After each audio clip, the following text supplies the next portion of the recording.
여러분, 정용진 신세계 부회장 또 인스타그램이 지금 굉장히 말썽을 또 부리고 있습니다.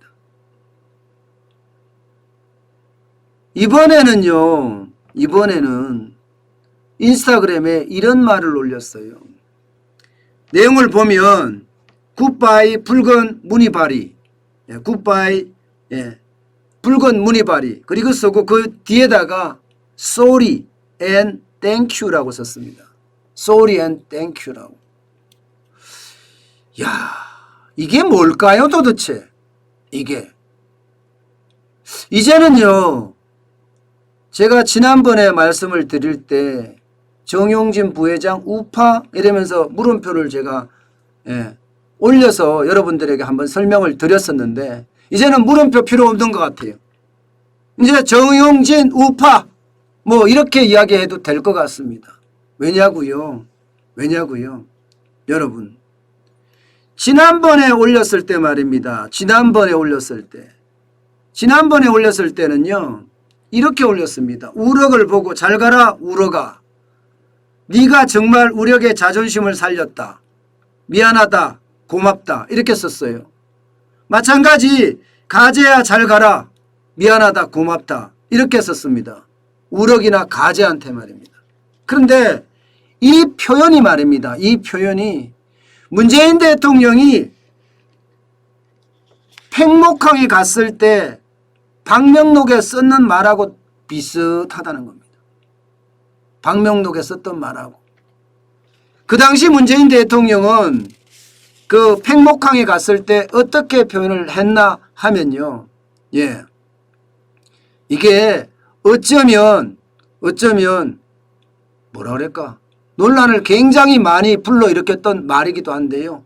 애들아, 너희들이 촛불광장의 불빛이었다.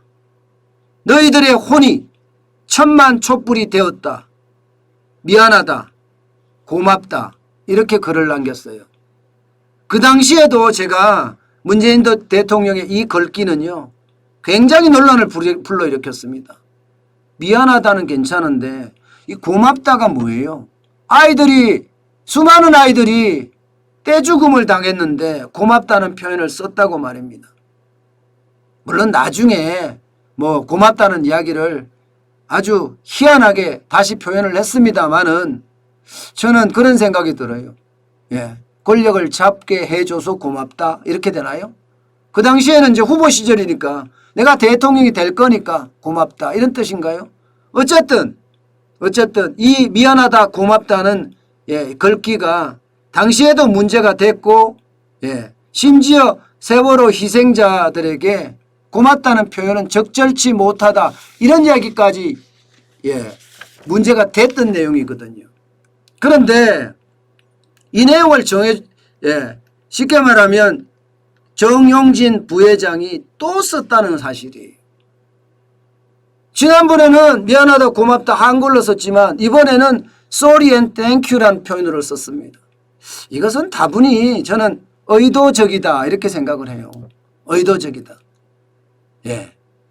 이게 분명히 지난번에 미안하다 고맙다는 말이 세간에 논란이 되고 실제 이게 좌파 측에서는 문재인 조롱하냐 이렇게 이야기할 정도로 난리도 아니었거든요. 그런데 이번에는 영문으로 sorry and thank you라는 말을 썼다는 자체가 의도적이다. 의도적이다 이렇게밖에 생각이 안 들어요. 이거는요. 확실하게 의도적이다. 결국 모르겠어요. 경영자가 나는 우파다 이렇게 이야기하는 게 뭐 옳으냐 그러냐 따진다면 글쎄요. 저는 경영학 박사잖아요. 경영학 박사 입장에서 보면 경영주는요, 본연의 활동에 충실해야 됩니다. 본연의 활동이라는 것은 이익을 극대화시키는 거거든요. 기업가는 이익을 극대화시키는 게 본연의 활동이에요. 그런데 괜히 사회적 논란이 될지도 모르는 일에 이렇게 휩싸인다는 자체가 본연의 활동을 망각하고 있는 것 아닌가. 뭐 이런 생각까지 듭니다.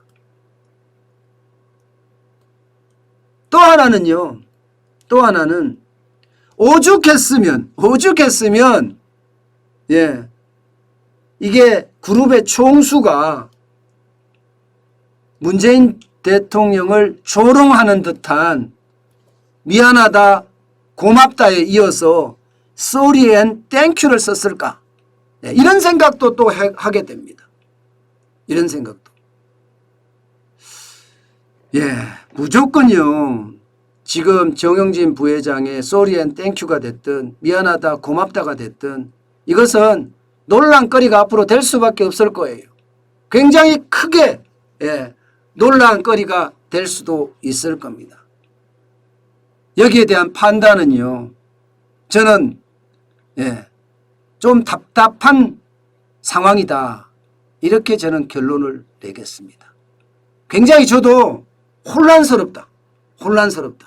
오죽했으면 기업의 총수가 미안하다 고맙다 sorry and thank you를 썼을까 이런 생각이 드는 한편 다른 한편에서는 경영가 기업가의 어떤 본연의 활동인 이익 극대화에 어떤 영향을 미칠 텐데 왜 이런 말을 썼을까 그런 아쉬움 뭐 그런 좋은 일과 나쁜 일이 교차되고 있다. 예. 분명한 것은 기업인은 아무리 좋은 일과 나쁜 일이 교차된다고 하더라도 정치의 어떤 휘둘리면 기업이 좀 어려워진다. 그것은 저는 지난 역사 속에서 계속 봤습니다. 역사 속에서. 뭐 여러분도 아는 뭐 율산그룹도 있었고요. 뭐 대우그룹도 있었고요. 뭐 한두 개가 아닙니다. 한진해운도 뭐 그렇게 봐야 되나요? 뭐 한진해운 꼭 그렇게 보기엔 좀 그렇네요. 어쨌든 이 정치에 저는 관여한다는 자체가 이게 정치에 관여한 거라고 보이거든요. 그 자체가 조금 안타깝고 안쓰럽다. 그런 한편 오죽 답답했으면 이런 말까지 썼을까. 두 가지 생각이 교차되고 있습니다. 네, 분명한 것은요. 아마 속이 터지는가 봅니다. 지금 기업인들이 놓인 상황이 진짜 속이 터지는가 봅니다.